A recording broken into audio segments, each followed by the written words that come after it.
네, 세상에 태어나서 울음으로 자신의 의사를 표현하기 시작한 영아는 영아기 동안 눈부시게 구어가 발달한대요. 즉, 영아기 동안 언어 발달이 굉장히 많이 이루어진다라는 이야기인데요. 어, 영아의 구어 발달은 첫발이 시작되는 시기를 기준으로 하여서 전 언어기, 그리고 1어문기, 그리고 2어문기로 나누게 되어 있습니다. 그러면 그 순서대로 우리가 전 언어기부터 한번 살펴볼 텐데요. 전 언어기란 생후 12개월까지를 살펴봅니다. 아직 첫말이 나오지 않았고 소리를 내어서 자신의 의사를 전달하는 시기를 말해요. 언어를 습득하여서 사용하기 전의 영아도 의사소통을 가능하게 하는 소리인데요. 이러한 영아의 소리 형태가 시간이 흐를수록 다양한 변화가 나타납니다. 이 기간 영아는 대체로 세 단계, 즉 울음, 그리고 초기 옹알이, 그리고 옹알이를 거치면서 소리내는 능력을 발달시키는데, 이제 우리가 처음부터 찬찬히 한번 살펴보도록 하겠습니다. 울음의 단계로 한번 넘어가 볼게요. 신생아는 태어나면서 울음으로 최초의 발성을 하죠. 언어가 생기기 전 영아의 울음은 자신의 욕구와 정서를 표현하는 음성 언어입니다. 출생 때의 울음은 미분화 상태예요. 그래서 울음소리만으로는 신생아의 욕구를 파악할 수가 없어요. 그렇지만 생후 1개월이 지나면서 영아의 울음은 상황에 따라 그 강도나 또 높이, 고저를 띠게 돼요. 그래서 배고파서 우는 울음, 졸려서 우는 울음, 기저귀가 젖어서 우는 울음, 고통스러워서 우는 울음들은 다 다르게 나타난다는 거예요. 정리를 해보면 처음에는 그 울음에서 그 차이를 알 수가 없지만 시간이 조금 지나면서 1개월이 지나면서 영화의 울음이 상황에 따라 다르다라고 하는 부분을 살펴볼 수 있고, 그것은 강도 그리고 높낮이에 따라서 그것을 알 수 있다라는 거예요. 아이가 자지러지게 우는 것, 뭐 그런 것들을 엄마들은 파악을 할 수 있다라는 거죠. 그래서 일반적으로 응애 울면 기저귀가 또는 배가 고픈가 보다라고 하는 부분들을 살펴볼 수 있는 건데, 무언가 막 자지러지게 울고 아이가 막 너무 세게 운다라고 하면 이제 뭔가 다른 일이 발생된 걸 알 수 있는 거죠. 이걸 아이가 표현을 한다라는 거예요.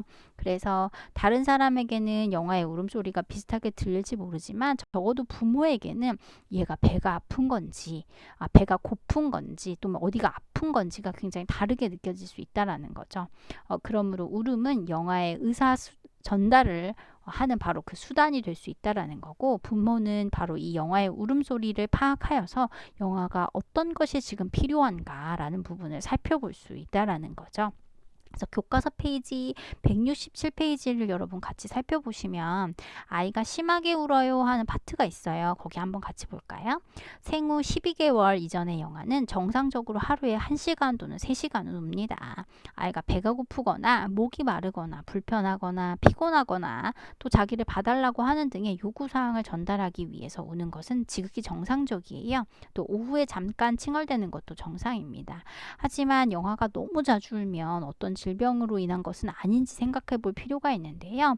아기는 지루하거나 심심하거나 또는 영아 산통, 그리고 기저귀가 젖거나 변을 봤을 때, 또는 배에 가스가 굉장히 차서 추워서 등 무언가 불편한 점이 있을 때, 또 운다는 거예요. 또 배가 고프거나 목이 마를 때, 그 몸이 병이 나서 아플 때도 울게 된다라는 거죠. 어떤 약물 작용으로 심하게 우는 경우도 있기도 하고요.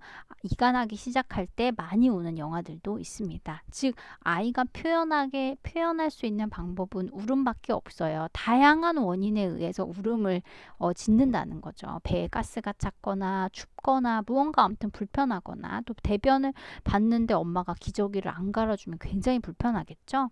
또 배가 고픈데 맘마를 안 주면 그것 또한 굉장히 불편할 수 있고요. 뭐 이러한 부분들 때문에 아이는 계속 울게 된다라는 거죠. 하지만 그 상황에 따라서 울음의 강도가 생후 1개월이 지나고 나면 달라질 수 있다라고 하는 부분까지 살펴보았습니다. 자, 다음은 초기 옹알이로 가볼게요. 쿠잉이라고도 하는데요. 영아가 2 내지 3개월 정도 되었을 때 표현하는 말소리 형태입니다. 그리고 말소리의 가장 초보적인 이 형태를 우리가 초기 옹알이라고 이야기하고 있는데요. 초기 옹알이도 발달 단계에 따라서 여러 형태를 띠는데, 가장 초기의 단계는 유와 같은 후설모음 비슷한 소리가 난대요. 근데 이거 어른이 따라 할 수가 없는 소리거든요. 그래서 제가 지금 발음하는 게 그 소리가 아닐 거예요. 그래서 이러한 소리는 점점 다양해지고 차츰 자음과 유사한 소리로 발전을 하는데 이 시기에 흔히 뒷소리들이 구 또는 쿠 뭐 이렇게 들리기 때문에 초기 옹알이를 소리가 구구구구 하는 소리와 비슷하다고 하여서 쿠잉 또는 구잉이라고 이야기가 되었답니다. 그래서 이것이 초기 옹알이고요. 이 시기에 나타나는 소리는 특정 언어권의 음소로 변별되는 소리가 아니에요. 그래서 성인이 따라하는 것이 쉽지 않아요. 그래서 이처럼 영화는 초기 옹알이를 통해서 자신의 정서 상태를 표출을 하고 돌보는 이가 아이가 이렇게 소리를 내면 그렇구나, 그렇지, 막 이런 식으로 반응을 해주잖아요. 그래서 이 시기에 이미 언어적 상호작용이 시작된다고 할 수 있습니다. 그래서 아이들이 뭐라고 소리를 내면 그렇지, 그렇지, 아이고 그랬어, 뭐 이렇게 어른들이 반응을 계속 해주기 때문에 언어 상호작용이 시작된다라고 이야기를 하고 있습니다. 다음은 옹알이입니다. 자, 옹알이란 영화가 구체적인 단어를 말하기 이전에 내는 소리예요. 그래서 되풀이하여 내는 혼자 소리, 이것을 옹알이라고 이야기하는데 옹알이는 영화의 신경 근육이 발달하면서 나타나죠. 그래서 옹알이는 생후 4 내지 6개월의 영화가 구체적인 단어 및 문장을 말하기 이전에 되풀이하여서 내는 동일한 소리 또는 다양한 소리를 옹알이라고 이야기합니다. 그래서 옹알이는 단순한 울음소리가 아니고요. 일종의 음성놀이인데 영화는 자신이 내는 옹알이 소리의 재미를 느낍니다. 그래서 이것이 강화 자극이 되는 거. 재밌으니까 또 하고 재밌으니까 또 하고 계속해서 옹알이를 하게 되는 거죠. 이것을 강화 자극이라고 하는데 옹알이는 영화에게 재미와 기쁨을 주는 놀이의 기능을 갖게 되는 거예요. 하지만 점차 옹알이는 상대방의 반응에 따라서 달라집니다. 즉 부모가 어떻게 이것에 피드백을 주느냐가 굉장히 중요한 거죠. 그래서 상대방이 민감하게 반응을 보이면서 이것을 음성화하면 영화는 옹알이를 적극적이고 빠른 음색으로 끊이지 않게 한다라는 거예요. 즉 부모가 적극적으로 이것을 소리를 내어서 대답을 해줘야 되는 거죠. 그런데 상대방의 반응이 없으면 점차 옹알이를 하지 않게 되는 거래요. 그래서 옹알이는 6 내지 8개월에 이것이 절정에 이르고 이 시기 영아는 상대방의 반응에 따라 자신의 소리를 수정하여서 모방을 한대요. 즉 아이가 소리를 냈을 때 우리는 거기에 대해서 적극적으로 반응을 해줘야 된다는 거야. 맘마 먹어서 그러는 거지? 배고프다고 그러는 거야? 아이고 재미있어. 이렇게 계속 반응을 해주면 10개월이 되면 옹알이가 줄어들면서 첫 언어의 기본음, 발음을 시작하는 거죠. 즉 아이는 이렇게 소리를 내고 자신의 소리도 듣지만 거기에 반응하는 상대의 소리도 듣고 배우는 거죠. 그렇기 때문에 부모가 적극적으로 옹알이가 해줘야 되고 이걸 다 듣고 나면 옹알이가 줄어들면서 언어의 기본음을 발음하기 시작한다고 합니다. 그래서 영화의 옹알이 속에는 전 세계 모든 언어의 음소가 포함되어 있대요. 그러므로 영화는 어떤 언어라도 배울 수 있는 준비가 되어 있는 거죠. 이렇게 모든 언어의 음소를 낼 수 있는 것을 음소 확장이라고 이야기하는데 생후 6 내지 12개월에 나타난답니다. 영화가 그렇지만 성장하면서 모국어에 있는 음소만 강화를 받게 되고 점차 모국어에 없는 소리를 내지 않고 모국어만 발음하게 되는 거죠. 이거 환경의 영향이라고 할 수 있겠네요. 이처럼 생후 12개월 정도가 되면서부터 자신의 문화권에서 사용하는 모국어의 음소만을 발음하게 되는데 우리는 이것을 음소 축성, 왜냐하면 다른 걸 원래 다 할 수 있도록 가지고 있었잖아요. 그렇죠? 그런데 자신의 그 모국어만을 따라가게 되고 그것을 발음하게 되는 거니까 축소되었다라고 해서 음소 축소라고 이야기하고 있는 거죠. 자, 지금까지 내용을 한번 정리해보면 영어의 언어 발달에 옹알이가 큰 영향을 미친다는 사실을 이제 알게 됐어요. 그죠? 그러면 어떠한 영향을 미치는지를 우리가 간략하게 한번 정리를 해보면요. 다음과 같습니다. 첫 번째, 옹알이는 발성 연습 효과가 있다라는 거죠. 옹알이를 함으로써 복잡한 언어 기술을 습득하는 데 필요한 음성 기제의 조절 능력을 증진시킬 수 있다라는 것. 두 번째, 옹알이는 다른 사람과의 의사소통 욕구를 촉진한다라는 거예요. 영화의 옹알이에 다른 사람이 반응을 해주면 더 활발히 옹알이를 아이가 하는데 반응이 없으면 옹알이가 약해지거나 중단된다라고 했잖아요. 이러한 경험을 통해서 다른 사람과 더 적극적으로 의사소통을 하려는 욕구라는 것이 생긴다라는 거죠. 세 번째, 옹알이를 통해서 자신이 사회 집단의 일원임을 느낄 수 있대요. 영아가 옹알이를 할 때 주변 사람들이 아이고 잘한다, 어우 잘한다, 그렇지 그렇지 이렇게 주변 사람들이 반응을 해주면서 아이는 그것을 느끼게 되고 내가 집단의 일원이구나 라고 하면서 아이가 그러한 느낌을 받게 되고 영아는 다양한 의사소통 방법을 사용하여서 적극적인 교류를 시도하기 때문에 이 영아의 언어 발달에 옹알이가 미치는 효과가 대단하다라고 정리할 수 있겠네요. 일단 발성 연습 효과가 있는 것, 의사소통 욕구를 촉진시키는 것, 사회의 그 집단의 일원임을 알 수 있다라고 하는 부분까지 정리할 수 있겠습니다. 다음은 일어문기로 한번 넘어가 볼게요. 생후 10개월에서 13개월 사이에 영아가 대부분 한낱말로 의사소통을 합니다. 한낱말 1. 그쵸? 그래서 이때 영아가 말할 수 있는 낱말 엄마, 아빠, 까까 뭐 이런 것들이라는 거죠. 그래서 가족의 명칭이나 음식물, 동물 이름 정도를 말하는 것이 바로 이 일어문기인데요. 말의 형태는 자음 하나, 모음 하나가 합쳐진 단모음절을 반복을 하는 거죠. 엄마, 아빠, 빠빠, 까까 이렇게 동물이나 사람 소리 혹은 모양을 나타내는 의성어, 의태어가 대부분이죠. 멍멍 뭐 이런 이야기들을 많이 하잖아요. 구구 이런 부분들을 이야기하는 거죠. 그래서 이렇게 말의 형태가 단순한 거죠. 그래서 일어문기는 한 낱말이 한 문장의 구실을 한답니다. 그래서 엄마라는 것이 한마디에 엄마 밥 줘, 엄마 같이 가, 엄마 어디 가, 뭐 이런 것들이 다 포함되어 있다는 거예요.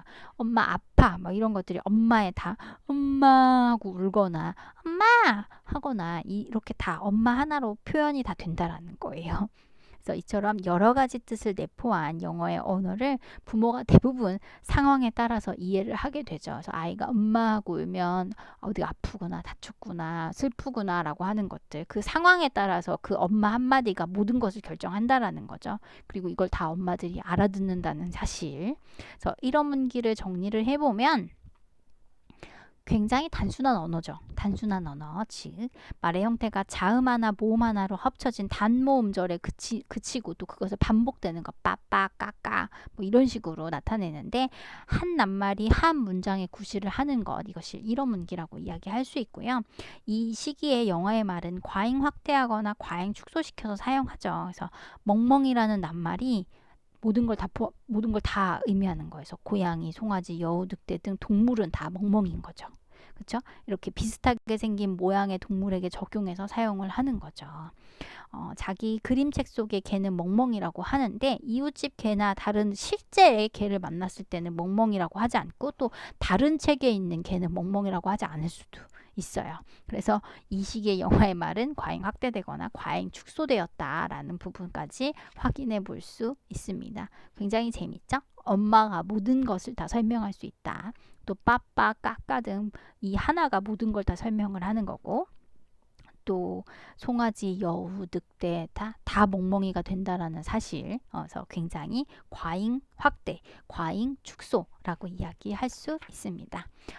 이게 일어문기의 특징이고요. 이제 마지막으로 이어문기로 한번 넘어가 보겠습니다.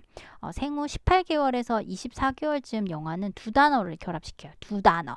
그래서 자기의 의사를 표현하기 시작하는데 이 두 단어를 결합시키기 때문에 이어문기라고 합니다. 그래서 이렇게 두 단어 시기를 언어학적으로 이어문, 듀오죠, 듀오 또는 결합기라고 이야기하는데 보편적으로 영아가 50개 정도의 단어를 말할 수 있을 때 두 단어를 결합시킨다고 해요. 그래서 영아가 사용하는 이어문은 명사와 명사, 엄마, 맘마, 엄마, 맘마 이렇게 또 명사와 동사, 아기, 고, 아기, 자 뭐 이렇게 형용사와 명사, 예쁜 옷 뭐 이렇게 꾸며주는 말, 명사를 꾸며주는 형용사와 명사의 형태로 대부분 구성이 되는데요. 이어문에 사용되는 단어는 명사와 동사가 대부분이고 적은 수래요. 형용사를 사용하는 것은 즉 엄마, 가자, 엄마, 맘마, 엄마, 까까 엄마 깎아 달라는 거죠. 그렇죠? 이렇게 단어와 명사와 동사가 합쳐지는 거죠. 그런데 전치사, 접속사, 관사, 조동사 등은 생략되어 있는 거죠. 그래서 그렇지만 파악이 된다라는 것. 그래서 중요한 말만, 중요한 낱말만 나열하기 때문에 전보를 붙이는 것 같다라고 해서 전보어라고 이야기를 하기도 합니다. 그래서 앞서 살펴본 이어문기 영화의 낱말 획득 속도는 좀 느린 편인데 이어문기가 시작이 되면서 영화가 사용하는 어휘수가 굉장히 급속히 기하급수적으로 늘어난다라고 이야기해요. 그래서 1어문 시기인 생후 15개월경의 영화는 평균 10개 정도의 낱말을 사용하지만 2어문 시기가 된 20개월 전후가 되면 영화가 50개의 낱말을 표현한다라고 이야기하고 있습니다. 그래서 영화의 그 언어 발달에 대해서 한번 살펴보면 전 언어기, 그래서 울음, 초기 옹알이, 그리고 옹알이를 나타내는 시기에 거쳐서 1어문기, 한 가지의 단어를 말하는 그 정도이죠. 그 다음 두 단어를 결합시키는 2어문기까지 언어 발달이 이어짐을 확인할 수 있었습니다. 네, 수고하셨습니다.